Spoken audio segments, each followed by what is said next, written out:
বাহ, একদম ফ্রেশ রস, খাঁটি খেজুরের গুড় হয়ে গেল রেডি, তাই তো? হ্যাঁ, এত টেস্ট মাশাআল্লাহ। আশেপাশে মনে করেন যে সবাই বুঝতে পারতেছে যে এখানে আসলে ভেজালহীন অর্থাৎ ভেজাল মুক্ত, এই ক্ষেত্রে কিন্তু কোনো ছাড় হবে না। অবশ্যই, সেটা তো অবশ্যই।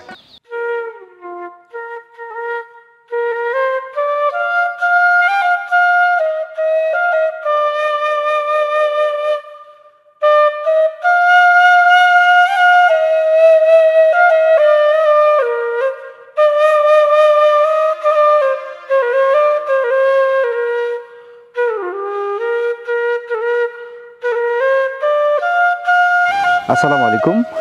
আজ 4ঠা অগ্রহায়ণ, গায়ে গরম কাপড়, কুয়াশাচ্ছন্ন পরিবেশ এবং খেজুর গাছের নালি বেয়ে টপ টপ করে ঝরে পড়া রস আমাদেরকে জানান দিচ্ছে যে শীত এসে গেছে। দর্শক, শীত যখন এসে গেছে তখন কিন্তু পিঠাপুলি খাওয়ার একটা উৎসব শুরু হয়ে যায় বাংলার ঘরে ঘরে। কিন্তু আপনি যদি যশোর অঞ্চলের না হয়ে থাকেন, আপনি যদি অন্যান্য অঞ্চলের হয়ে থাকেন, তাহলে কিন্তু আপনার মধ্যে এই গুড়, খেজুর গুড় সংগ্রহ বা খেজুর গুড় আহরণ করা বা খেজুর গুড় দিয়ে পিঠাপুলি তৈরি করা, সেটা কিন্তু আপনার পক্ষে সম্ভব হবে না। তো এই কারণে আমাদের ছুটে আসা আজকে হচ্ছে যশোরের সেই খেজুরের রসের প্রসিদ্ধ এলাকা, যশোরের যশ খেজুরের রস যে এলাকাতে নিয়ে বলা হয়, সেই এলাকাতে আজকে আমরা রয়েছি হচ্ছে যশোরের খাজুরায়। দর্শক, আজকে আমরা এখানে হচ্ছে গাছি ভাইদের সাথে কথা বলবো এবং চেষ্টা করব যে এখানে রস উৎপাদন কতটুকু শুরু হয়েছে এবং সেখান থেকে গুড় উৎপাদন হচ্ছে কিনা। আমরা একটু কয়েকজন ভাইয়ের সাথে কথা বলবো। আসসালামু আলাইকুম। জি, ওয়ালাইকুম আসসালাম। ভাইজান কেমন আছেন? আলহামদুলিল্লাহ। আপনারা সবাই কেমন আছেন? সবাই ভালো আছেন না? ভাইয়ের নাম কি? রেজওয়ান আহমেদ। রেজওয়ান আহমেদ। ভাই? সাজ্জাদ ভাই। আচ্ছা, রস সংগ্রহ করেছেন তাই তো? জি জি জি। আচ্ছা, আজকে কয়টা গাছের থেকে রস নামাবেন? মোটামুটি 30-40টা এরকম। 30-40টা? আচ্ছা, আচ্ছা, কি মোটামুটি রস হয়েছে নাকি? আচ্ছা, মানে শুরুর দিকে তো না? শুরুর দিকে। আচ্ছা, এখন কি গুড় তৈরি শুরু করছেন আপনারা? তাই নাকি? আচ্ছা, তো ভাই আপনাদের এই যে যশোরের যশ খেজুরের রস, আমরা যে বাক্যটার সাথে পরিচিত, এই বিষয়ে একটু আমাদেরকে দর্শকদেরকে বলেন তো। আসলে যশোরের যশ খেজুরের রস এটা আসলে অনেক পুরাতন আর কি, অনেক আগে থেকেই। তো এটা আসলে আমাদের খাজুরাতে এত গাছ ছিল এবং এত পরিমাণে গুড় উৎপাদন হতো যে প্রতিটা জেলাতে এখান থেকে ট্রাকে করে নিয়ে যাওয়া হতো। বাট এখন যদিও একটু কম, তবুও কদরটা এখনো আছে মোটামুটি, আলহামদুলিল্লাহ। এখনো অনেক জেলা থেকে মানুষ দেখতে আসে এবং খাওয়ার জন্য নিয়ে যায়। তো এখনো মোটামুটি কদরটা আছে এবং চলতেছে, রস উৎপাদন করা হচ্ছে গাছিরা। তবে আগের তুলনায় গাছে অনেকটা কমে গেছে, তো মোটামুটি রস হচ্ছে আর কি। আচ্ছা, আজকে যদি আপনার সাথে আমরা একটু সময় দিই তাহলে কি গুড় তৈরি করার প্রসেসটাকে দেখতে পারবো? অবশ্যই অবশ্যই, আমাদের সাথে থাকবে। আমাদের দর্শকদের খাঁটি খেজুরের গুড়ের একটা চাহিদা থাকে। জি জি জি জি, হ্যাঁ। আমরা চেষ্টা করব যে আজকে খাঁটি খেজুরের গুড় কোথায় তৈরি করা হচ্ছে, জি অবশ্যই অবশ্যই, সেটা একটু দর্শকদের দেখাবো। অবশ্যই আমাদের সাথে থাকলে অবশ্যই। আচ্ছা, কোথায়, কোন দিকে যেতে হবে তাহলে? এইদিকে যেতে হবে। আচ্ছা, চলো। দেশের বিভিন্ন অঞ্চলে অল্প কিছু সংখ্যক খেজুর গুড় উৎপাদন করা হয়ে থাকলেও মূলত বেশিরভাগ খেজুরের গুড়ই আসে এই যশোর থেকে। আর এই যশোরের খেজুরের রস ও গুড়ের সুনাম রয়েছে বিশ্বব্যাপী। চাচা আসসালামু আলাইকুম। চাচা, রস নামালেন কয়টা? আজকে কয়টা হলো রস? 1.5 কান। কয়টা গাছ আছে আপনার? কয়টা গাছ কাটেন? ও কাটি 20-25 টাকা। 20-25 টাকা করে? 100 গাছ। 100 গাছ? দেখি শুরু হয়েছে সবগুলোই? আসছে, সবে শুরু হয়েছে। এই কতদিন, এই সিজনে কয়দিন তুললেন? এই সিজনে এই মানে রস এই দুপালা হচ্ছে? দুপালা ঘটছে। আচ্ছা আচ্ছা, গুড় বানান? খাঁটি গুড় তো নাকি চিনি টিনি দেন? না, চিনি দেন না? না, খাঁটি গুড়ই হয়। হ্যাঁ, খাঁটি গুড়, খেজুর গুড়। হ্যাঁ, এখন গুড় সব বিষ মেরে খাওয়া হয়েছে, একেবারে নতুন গুড় নাকি? নতুন গুড়। এই গুড় কোন জায়গায় বিক্রি করেন? এই 12 বাজার গ্রামে। আচ্ছা আচ্ছা আচ্ছা আচ্ছা, ঠিক আছে তাহলে যান। হ্যাঁ, আসসালামু আলাইকুম। আবহাওয়া, পরিবেশ, তাপমাত্রা ও মাটির কারণে যশোর অঞ্চলের খেজুরের রসের স্বাদ থাকে পুরাই ভিন্ন। এই অঞ্চলে অন্যান্য ফসল আবাদির মতোই খেজুরের চাষ করা হয়ে থাকে। রাস্তার দুই ধারে যতই যাবেন খেজুরের সারি সারি গাছ দেখে মুগ্ধ হবেন। এর পাশাপাশি খেজুরের বাগানও গড়ে তুলেছেন বিভিন্ন কৃষি উদ্যোক্তারা। ভাই একটু একটু দাঁড়ান দাঁড়ান দাঁড়ান। আচ্ছা, এই যে আপনারা ড্রামে করে কি নিয়ে আসছেন এটা? রস ভাই এটা এর মধ্যে। ড্রামের মধ্যে রস? জি জি জি জি। কেন ওই যে বাকে করে যে কলসে করে নিয়ে আসে ওইটার ওই সিস্টেম কি হয়েছে? সেজুত তো এখন নাই আসলে, বাকি করে নিয়ে আসতে গেলে টিলার ভিতরে ময়লা পড়ে, বিভিন্ন সমস্যা হয়। আমরা তো এগুলো কাস্টমারকে দিব, তো আমরা চাই যে কাস্টমারকে ফ্রেশ, যাতে ভিতরে ময়লা না থাকে, পাখিদের মলমূত্র না থাকে, এই জন্য ফ্রেশ ড্রামে নিয়ে আসে। ও আচ্ছা আচ্ছা আচ্ছা, তার মানে আপনার যা রস আজকে নামাইতে পারছেন সব এই ড্রামের মধ্যে। এবং বহনের সুবিধা হয়। আর আচ্ছা। দ্বিতীয়ত বাইকে তো খুব বেশি রস নিয়ে আসা যায় না, ড্রামের ভিতরে মোটামুটি 40-50 লিটার করে নিয়ে আসা যায় মোটামুটি। এই জন্য আমরা চেষ্টা করি ড্রামে ফ্রেশভাবে নিয়ে আসা। আচ্ছা, তাহলে চলেন আমরা একটু এবার ঢেলে দেখবো কিরকম কোয়ালিটি রসের। জি হ্যাঁ জি, অবশ্যই অবশ্যই। চলেন যাওয়া যাক। হ্যাঁ, যশোরের কৃষি উদ্যোক্তা রেজওয়ানের কথা হয়তো আপনাদের মনে আছে। তারই সাথে আজ তার গুড় উৎপাদনের যে জায়গাটি রয়েছে সেই জায়গাটি আমরা ঘুরে দেখব এবং গুড় খাবো। আপনারা তো গুড় পাটালি দেখতে আসছেন কিভাবে তৈরি করতে হয়, বাট রস তো খেতে হবে না। জি জি ফ্রেশ রস এবং আপনার মুড়ি দিয়ে খাওয়ার যে মজাই আলাদা, তাই আসলে নাকি? না খেলে বুঝবেন না জি জি। এত সুন্দর লাগে। আপনাদের রসের কোয়ালিটিটা কেমন? মাশাআল্লাহ খুবই ভালো। এবং এখন তো ফ্রেশ, প্রথম দিকে একটা সেন্ট আছে, ফ্লেভার আছে, এবং কালারটা দেখলেও আপনার খুবই ভালো লাগবে। দেখি তো আসেন রস খান। রস রেখে দিচ্ছেন? হ্যাঁ, আপনাদের জন্য এই যে জগে রেখে দিচ্ছি, আপনারা যাতে খেতে পারেন। হ্যাঁ। ধরেন। আমরা একটু রসের কোয়ালিটিটা দেখি। বাহ, একদম ফ্রেশ রস। এই যে দর্শকদের আমরা একটু দেখাই।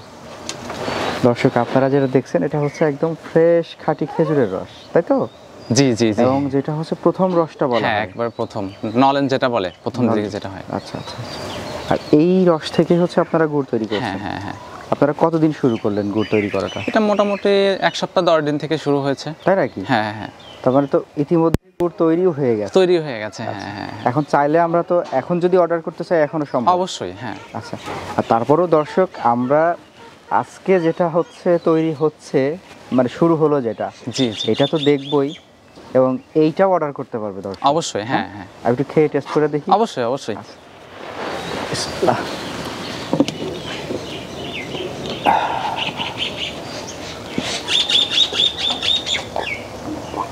মুড়িটা না, মুড়ি দিয়ে আচ্ছা, খাওয়ানো আচ্ছা। হচ্ছে, মুড়ি থেকে গেল তো।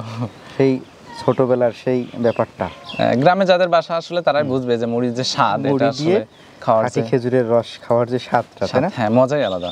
ভাই, এত সুন্দর মানে টেস্ট। জি জি। মানে এই যে শুরুর দিকের যে রসটা, এটা বোধহয় বেশি একটু ভালো ঘ্রাণ থাকে। হ্যাঁ হ্যাঁ হ্যাঁ হ্যাঁ, এটার জন্য খুবই কদর, প্রথম রসটা যেটা। আচ্ছা আচ্ছা, আমি আরেকটু একটু খেয়ে দেখি মুড়ির জি, দিয়ে। অবশ্যই অবশ্যই অবশ্যই। দর্শক, এই যে রসের মধ্যে একেবারে এটা একবারে নতুন বছরে যে মুড়ি এবং হচ্ছে রস, এটা খাওয়া যে টেস্ট, এই টেস্ট যদি নিতে চান তাহলে কিন্তু আমাদের হচ্ছে রেজওয়ান ভাইয়ের এলাকাতে আসতে হবে। জি জি, অবশ্যই। এবং সাধারণত কার্তিকের শেষ ও অগ্রহায়ণের শুরুতে গাছি ভাইয়েরা গাছে চাষ দেওয়া শুরু করেন। এরপর খেজুর গাছের ওই কাটা অংশ থেকে নির্গত রস সারা রাত নালি বেয়ে জমা হয় কলসে, আর ভোর সকালে গাছি ভাইয়েরা গাছে ওঠে সেই কলস নিয়ে আসেন বাড়িতে। এরপর শুরু হয় গুড় তৈরি। তো ভাই, আমাদের এই যে গুড় তৈরির যে কার্যক্রম, সেটা তো প্রায় 30 মিনিট হয়েই গেল। হয়ে গেছে। হ্যাঁ, আর কতটুকু সময় লাগতে পারে? আর 20 মিনিট 25 মিনিট লাগতে পারে আমার। 20 মিনিট। হ্যাঁ হ্যাঁ। আচ্ছা, এই যে একদম ছোট ছোট ক্ষুদ্র ক্ষুদ্র ফোঁটা হচ্ছে, এটাকে আপনারা কি বলেন? এটাকে গ্রামীণ ভাষায় বলে সরিষা দানা। সরিষা প্রথম দানার দিকে, ফোঁটা। হ্যাঁ হ্যাঁ, ছোট ছোট যে ফোট, আচ্ছা দেখতে খুব সুন্দর। আচ্ছা আর আস্তে আস্তে এটা যখন তৈরি হয়ে যাবে তখন মোটামুটি বড় গামলা ফুট যেটা বলে আর কি। আচ্ছা আচ্ছা, তো এটা দেখা যাবে, মানে একটা আঠালো ভাব, আঠালো ভাব আসবে। হ্যাঁ হ্যাঁ, তৈরি হয়ে যাবে। এই আচ্ছা। গুড় তৈরি নিয়ে কিছু ব্যাপার আছে, অনলাইনে আমরা বিভিন্ন ধরনের ভিডিও দেখে থাকি, জি জি জি বা বিভিন্ন প্রচারণা দেখে থাকি। জি। সেসব বিষয়ে যদি কিছু বলতেন। আপনারা তো আসলে অনেক বিভিন্ন মানে গুড় বা পাটালি বিষয়ে যদি আসে তখন 4 থেকে 5টা জেলার কথা শোনেন, যেমন নাটোর, আপনার চুয়াডাঙ্গা, রাজশাহী, হ্যাঁ, বা যশোর, এরকম 3-4টা বা 5টা নাম করা কিছু জেলার কথা ভাবেন। তো এর ভেতরে সব থেকে নাম করা কিন্তু আমাদের যশোর, কারণ এই মাটির কিছু তারতম্য আছে, রসের ফ্লেভার বা সেন্ট বা স্বাদের কিছু বিষয় আছে। তো এইগুলোর জন্যই কিন্তু আসলে যশোরে খ্যাতি পেয়েছে বা নাম হয়েছে। যেমন আমাদের যশোরের পাশেই কিন্তু ঝিনাইদহ, কিন্তু ঝিনাইদহর কিন্তু অতটা নাম নাই, অথচ আমাদের যশোরের বেশি নাম। ঝিনাইদহর পরে আবার চুয়াডাঙ্গার আবার রসের গুড়ের ফ্লেভারটা কিন্তু একটু তেতো তেতো টাইপের। হ্যাঁ, আবার হচ্ছে যে রাজশাহী বলেন বা নাটোর বলেন, এখানেও গুড়টা কিন্তু আসলে এই যশোরের মতো অতটা ফ্লেভার না, যে জন্য আসলে যশোরের খ্যাতিটা সবার উপরে আর কি। জায়গাভেদে বিভিন্ন জায়গাতে বিভিন্ন ধরনের গুড় পাওয়া যায়, ঝোলা গুড়, পাটালি গুড়, দানা গুড় কিংবা মুচি গুড়। তবে যশোর অঞ্চলে ঝোলা গুড়, দানা গুড় এবং পাটালি গুড় এই 3 ধরনের গুড়েরই বেশি প্রচলন রয়েছে। আমরা নামাই ফেলতে, গুড় হয়ে গেছে রেডি। হ্যাঁ, দেখেন কত সুন্দর খাঁটি খেজুরের গুড় হয়ে গেল রেডি, তাই তো? হ্যাঁ, এখন বীজ মারা হবে। আপনার বীজ মারাটা দেখেন, গ্রামীণ ভাষায় এটাকে বলে বীজ মারা আর কি। বীজ মারা না? হ্যাঁ। আচ্ছা, একটু দেখি আমরা। এই বীজের উপরে ডিপেন্ড করে কিন্তু পাটালি গুড় বা হচ্ছে যে মুচি এটাই হয়ে থাকে। এই যে বীজ মারার একটা শব্দ, জি। হ্যাঁ, আর এই যে একটা সিস্টেম, এটা কিন্তু ওই যে ছোটোবেলায় হয়তো কি, যেটা আমি বরাবরই বলে থাকি যে আপনার এই ছোটোবেলায় যখন এরকম গুড় নামাইতো দাবালের গোড়ায় সবাই সিরিয়াল দিয়ে চাটি নিয়ে আসতো, যেটা আর কি আমরা চাটাই যেটা বলে, চাটা নিয়ে এসে খাওয়ার একটা মজাই আলাদা, ফ্লেভার চকলেটের মতো একটা সুন্দর। আপনারা খেয়ে দেখতে পারেন, এত সুন্দর এটা। এই যে এখন গরম না? না, ঠান্ডা হয়ে গেছে মোটামুটি। হ্যাঁ, সেই টেস্ট, হেভি টেস্ট, আর ঘ্রাণটার মজাই আলাদা। আলহামদুলিল্লাহ, একদম নতুন রসের নতুন গুড়। হ্যাঁ, তাই তো? হ্যাঁ, নলেন গুড়, একদম নলেন গুড়, মাশাআল্লাহ। এটা কিন্তু এখন থেকে মোটামুটি 1 মাস বা 1.5 মাস পর্যন্ত থাকবে। হ্যাঁ, তারপরে আস্তে আস্তে আপনার এই ফ্লেভারটা আস্তে আস্তে কমতে শুরু করবে। আচ্ছা, যখন অনেক বেশি হবে আর কি। তো দর্শক, এই যে নলেন গুড়ের মানে নতুন গুড়ের যে ঘ্রাণ, এই ঘ্রাণ আপনাকে পাগল করে ফেলবে। জি। আর এই গুড়ে যে একটা স্বাদ, এই স্বাদের কিন্তু কোনো তুলনা হয় না। হ্যাঁ।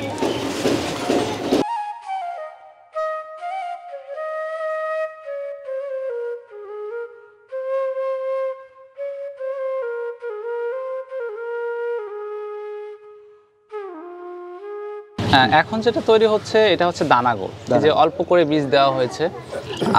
আর যদি বীজটা একটু বেশি করে দেওয়া হতো তাহলে এটা দিয়ে পাটালি তৈরি করা যেত।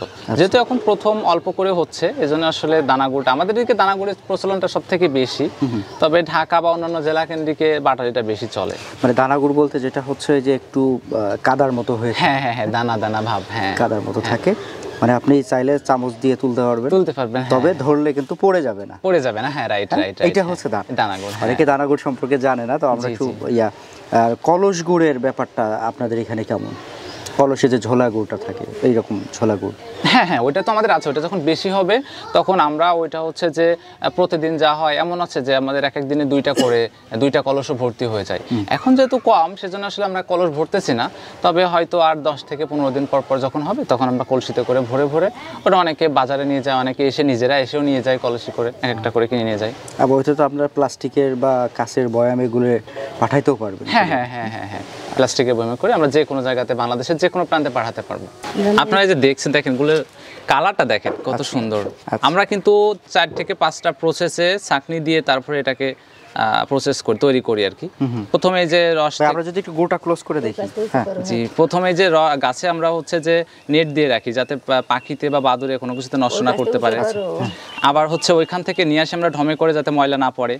আবার যখন তাবালে কিন্তু ঢেলি তখনও কিন্তু আমরা হচ্ছে ছাঁকনি দিয়ে ছেঁকে তারপরে ঢেলি। আচ্ছা, আবার এই যে দেখেন এখন আমরা যে গুড়টা ঢেলতেছি তৈরি প্রসেসে যাচ্ছি, তবু হ্যাঁ পাতিলে ঢেলতেছি, তবুও কিন্তু আমরা দেখেন ছাঁকনি দিয়ে আপনাদেরকে দিচ্ছি যাতে আপনার জিনিসটা ফ্লেভারটাও ভালো পান, যাতে ময়লা না পড়ে, আপনার খেতেও যেন স্বাদ হয়। ভাই, এখন আপনার গুড় দেখে তো আমার নিজেরই লোভ হচ্ছে। হ্যাঁ, নিয়ে যাবেন, সমস্যা নাই। এত সুন্দর নিট অ্যান্ড ক্লিন পরিচ্ছন্ন একটা পরিবেশে যে খাঁটি গুড়, হ্যাঁ, সেই খাঁটি গুড় অন্য কাউকে কেন দিব? আমি নিজে দেখছি, যখন নিজের চোখের দেখায় নিজেই নিয়ে যাব, এরকম একটা ব্যাপার। জি, অবশ্যই নিয়ে যাবেন। এবং এরকমই হয় না? আর সবচেয়ে মজার ব্যাপার হচ্ছে 3 থেকে 4টা ধাপে আপনারা কিন্তু এটা ছাঁকনি দিয়ে ছাঁকনি ছেঁকে দেওয়া নিচ্ছেন। হয়, হ্যাঁ। আমরা যেটা দেখতে পারলাম। যাতে ময়লা পড়লেও কিন্তু ওইটা কোনোভাবেই ভেতরে না যায়। এই যে আমরা যদি এখন একটু দেখি, দর্শকদের দেখাই, দর্শক আমাদের আজকে সকাল থেকে একেবারে এই যে এখন বেলা প্রায় 10টার কাছাকাছি বোধ হয়, 9টা বা 10টা এরকম হতে পারে। গুড়ের যে ঘ্রাণ ভাইয়া, এটা আসলে আপনি মনে হয় চুমুর দিয়ে খেয়ে ফেলি এমন একটা মানে ভাব মনে হচ্ছে। হ্যাঁ, এত টেস্ট মাশাআল্লাহ, আশেপাশে মনে করেন যে সবাই বুঝতে পারতেছে যে এখানে আসলে গুড়ের প্রসেসটা তৈরি করা হয়েছে। আচ্ছা, তো এই যে এত সুন্দর প্রসেসের গুড় ভাই, এই গুড়টা কিন্তু আমাকে দিতে হবে। না, অবশ্যই অবশ্যই নিতে আমি পারেন। এই গুড়টা আমাদের দর্শকদের জন্য দিব না, দর্শক আমি প্রথমে ক্ষমা চেয়ে নিচ্ছি। এই গুড়টা আমি নিয়ে যাব। আপনাদের যখন দরকার পড়বে আপনারা ভাইয়ের হচ্ছে নাম্বারটা স্ক্রিনে দেওয়া থাকবে, আপনারা ওনার সাথে কথা বলে প্রয়োজনে উনি যেটা বললেন যে ভিডিও কলে প্রয়োজনে এরকম দেখে নেবেন না, অবশ্যই। যে চিনি মিশাচ্ছে কিনা এটা দেখে নেবেন অবশ্যই। এবং আপনারা যারা নেবেন তাদেরকেও কিন্তু আমরা এইভাবে এই সুন্দর করে এই প্রসেসে আপনাদেরকে দিতে পারবো। তো যাই হোক ভাইজান, তাহলে আপনি গুড়ের প্যাকেজিংটা আমাকে করে দেন, জি, আমি ইনশাল্লাহ নিয়ে যাবো। হ্যাঁ? জি, অবশ্যই আর অবশ্যই। অবশ্যই ভালো থাকবেন, আর ভবিষ্যতে হয়তো আবারও দেখা হবে। জি, ইনশাআল্লাহ। এবং আপনার কাছে একটা অনুরোধ থাকবে, আমাদের যারা দর্শকরা রয়েছেন, যারা অনেকেই হচ্ছে আমাদেরকে দেখে থাকেন, তারা হয়তো অর্ডার করতে চাইবেন। অর্ডার করলে তাদের মিনিমাম একটা যতটুকু সুযোগ ছাড় দেওয়া যায় তা অবশ্যই অবশ্যই চেষ্টা তা তো করবেন। অবশ্যই, হ্যাঁ, হ্যাঁ। আর অবশ্যই ভেজালহীন অর্থাৎ ভেজাল মুক্ত এই ক্ষেত্রে কিন্তু কোনো ছাড় হবে না। অবশ্যই, সেটা তো অবশ্যই। ঠিক আছে, সেটা আপনারা তো নিজেরা থেকেই দেখেছেন। ইনশাল্লাহ কেউ যদি মনে করে যে কারো দ্বিধাদ্বন্দ্ব থাকে, সে এসেও নিয়ে যেতে পারবে, কোনো সমস্যা নাই। আচ্ছা যেভাবে ইচ্ছে নিতে পারবে। ঠিক আছে, ওকে, আসসালামু আলাইকুম। জি, ওয়ালাইকুম আসসালাম। ভালো